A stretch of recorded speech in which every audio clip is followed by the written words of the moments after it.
Hi, I'm Frank. In this video, we're going to be adding a dual battery charger to the switch.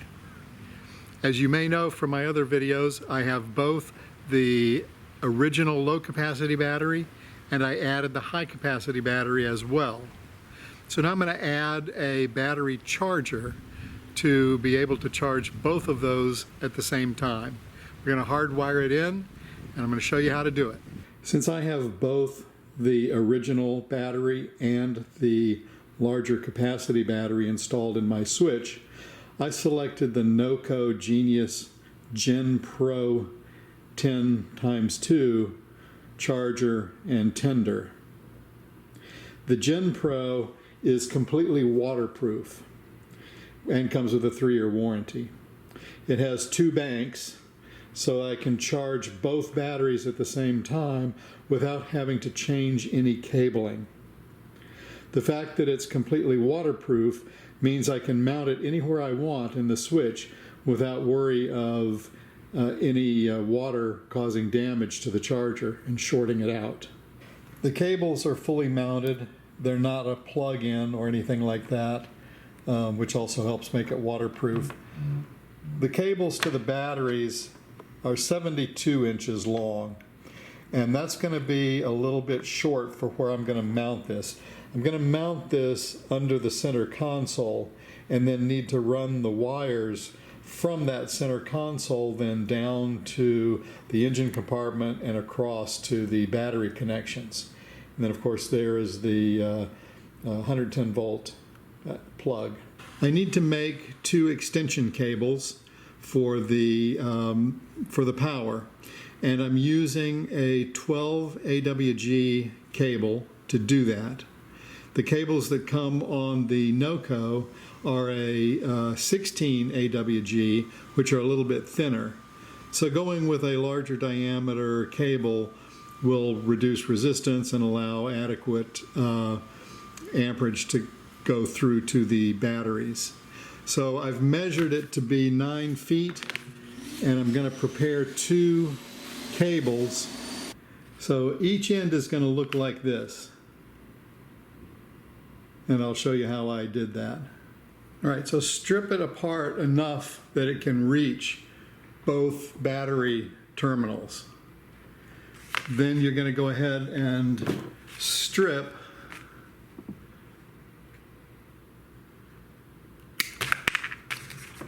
get these even.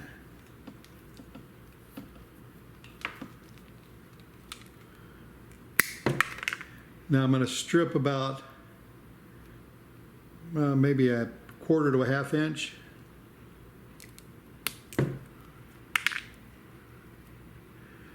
From each side.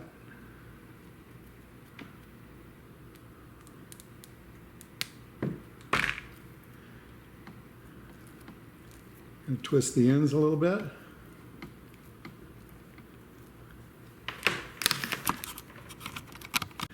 I'm going to go ahead and put my shrink wrap on.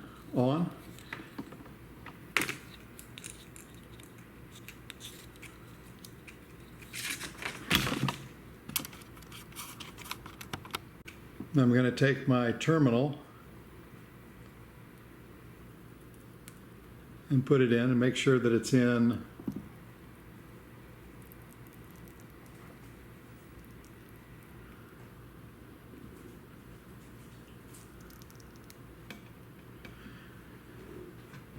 and now I'm going to crimp the end.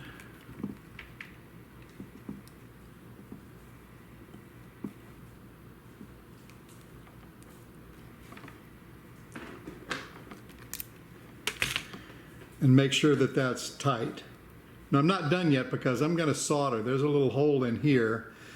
You can crimp it a couple of times instead, but I'm going to solder in here to make this cable even tighter and firmer and less troublesome.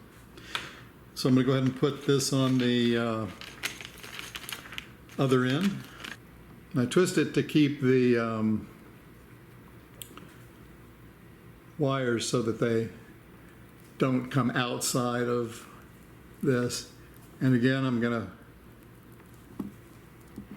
Get this in there nice and firm.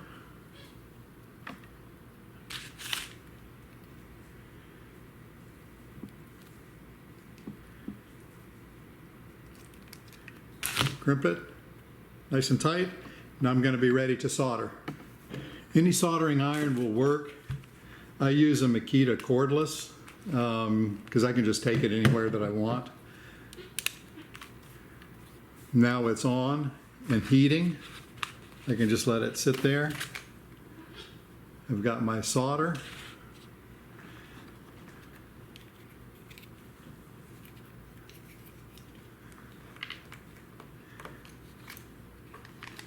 And now my wire. Now I'm going to hold the bottom part here against the heat.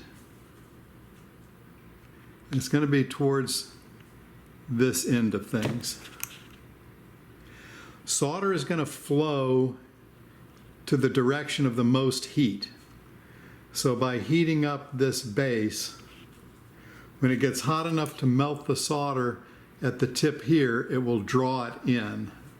You can feel the wire where my fingers are. You can feel the wire starting to get hot.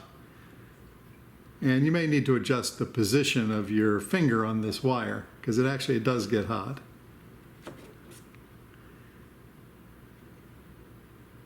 Now, I'm touching it here. It's not melting up here. The solder isn't. So I'm not quite ready yet. Okay, it's getting hot enough. You can see when I put it right there, the solder is melting. It's actually going down into that hole.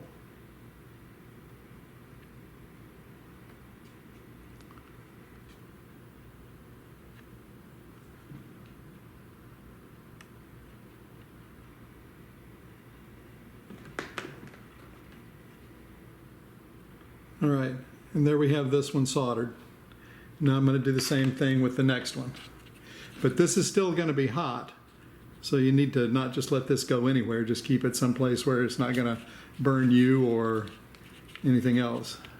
Once your connector is cooled down enough, bring your heat shrink up around the connector.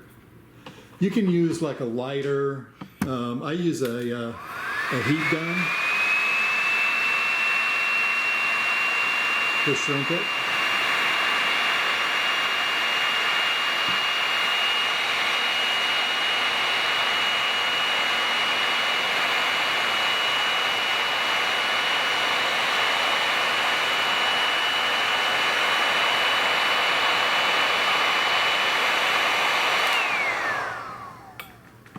This is one 9-foot, and I'm going to do the same thing with the other 9-foot.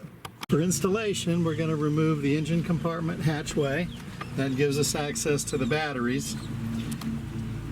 Because I have the two batteries. This is the original battery, and here and over here are the terminals for the high capacity battery.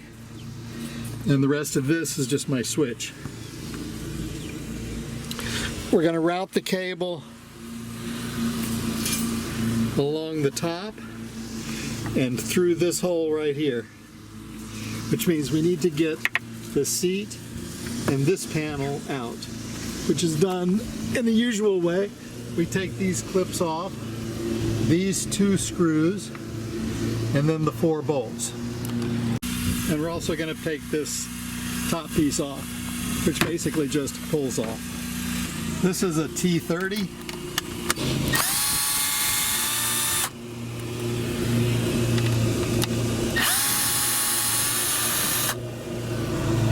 And you just take these 2 off. You do not take the other 2 off. Just these 2. Keep them all together. I use a pool strainer, and you can use a box, whatever, but keep all of your pieces in one spot. These are all 10mm.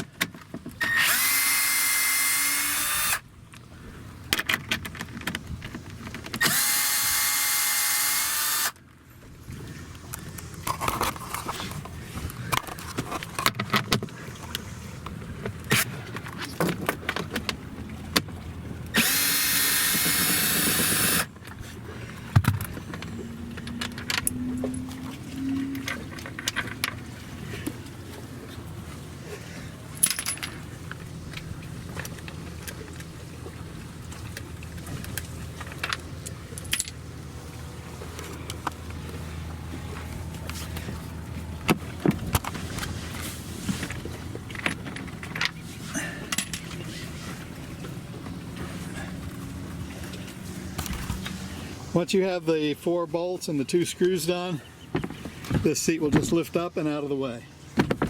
Gives you access to this compartment. This is where you're going to run everything through. So you'll cut this tie wrap.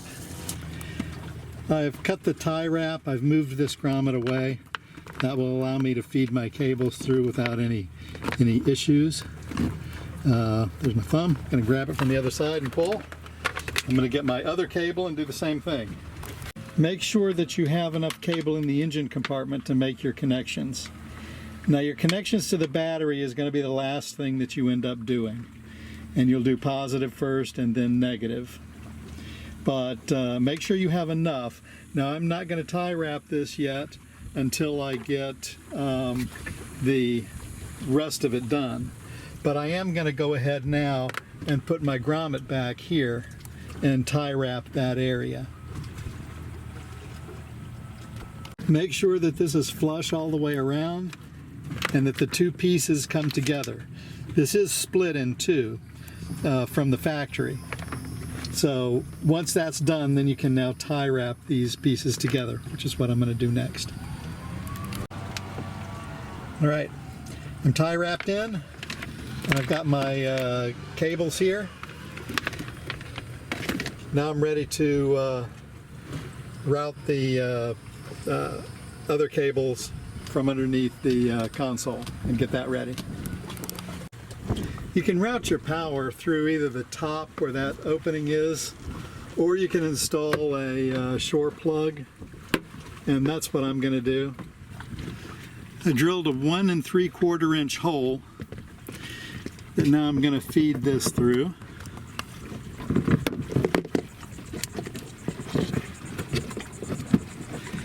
This is a pretty tight fit. It wants you to use a 2 inch instead of a 1 3/4, but I decided that I was going to try to see if I can get the 1 3/4 in, because it'll just provide a tighter seal. All right, so I've got the shore power ready to go. I put some 3M adhesive underneath here as well when I pushed it in. So it's a pretty tight fit. I feel it's pretty good as far as being watertight. Not that that's necessary, because all up in here this area is open, but still, the more I can do to make things watertight, the better. Here's the plug that's going to go into the Noco unit, which we're going to get ready to install next. And we're going to install it right there on the floor. All right, I've applied the Velcro to the back of the Noco unit, and now I'm going to place it right in there.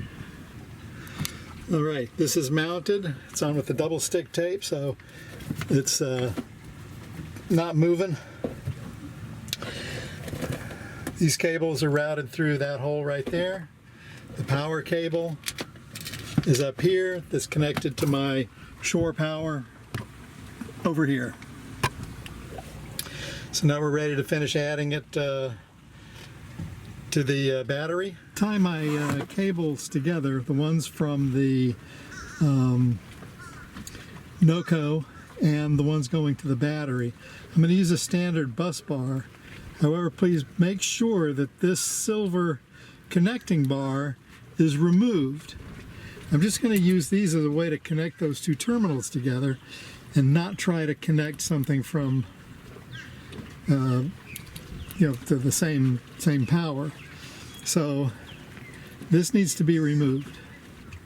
So you can see I've taken that bar out, and then I'm just going to connect the 2 positive and the 2 negative together, and then the other wire will lead down into the battery.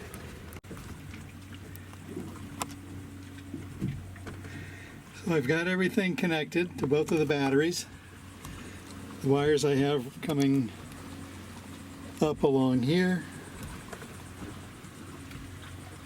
in and out here, and then into the Noco. Here's my blocks. This is going to be, I have this towards the rear, towards aft, because that's where the small battery is, and this one towards the bow, which is where the high capacity battery is. And I have this labeled 1 and 2 on my switch. And then it's 1 and 2 on the Noco. Connected to shore power. Press it twice, that's for AGM. AGM. So I've got both of them going. And you can see that they're not a lot of charge on it. So we'll give that a while and see if we can get it full charged. As this continues to charge, I can just leave this. The nice thing about the Noco charger is it's a charger as well as a trickle charger, so it will not overcharge the batteries. So I can just leave this, and when I'm ready to head out on the water, I just pull the shore plug and away I go.